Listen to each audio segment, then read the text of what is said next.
Kua whakarewa hia he kaupapa hei āwhina I te hunga e whai whakaaro ana ki te mate whakamomori. Ko ia te reo rua tuatahi o te motu. Ka tahi anoa he te gardener ka hoki mai te hui whakatere me te pūrongo e whai ake nei. Dads. Sisters. Brothers. Aunties. Cousins.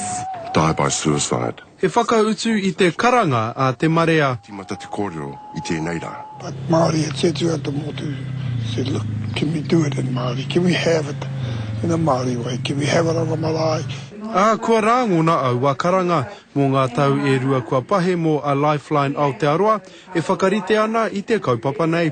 Ko te ngako o te kaupapa I whakarewatia I te rā nei, he whakamaori I ngā rauemi katoa mā ngā kaimahi, he whakarite rōpū motuhake ki te whai I ngā whakaaro Māori ki te tautoko I a ngai tāua e matapaki ana I te whakamomori.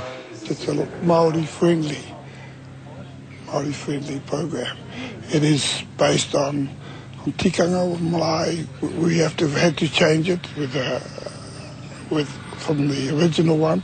Ko ngā kupuhoki I roto I te reo o tauiwi, kāti kia tāua ki te Māori, kaore uru mai te wairua o ngā kōrero ki roto I o tāua henengaro, tāua te Māori. Kua mōhio ke te marea kai te mate kino a Aotearoa whānui ki te raru nei, ko ngā tāne Māori te hunga kua tino herea ki tēnei mate. Engari hei tā parekura kupenga me mau tonu tātou ki te kaupapa. Ko te mea nui kia pono te kōrero ki te tūroro, ne? Me kōrero hāngai tunu atu, kau e karo.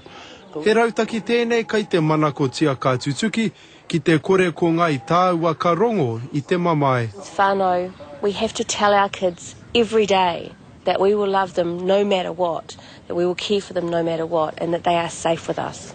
Ka tīmata te whakatinanatanga o tēnei rautaki hei tērā marama. He te gardener, te karere.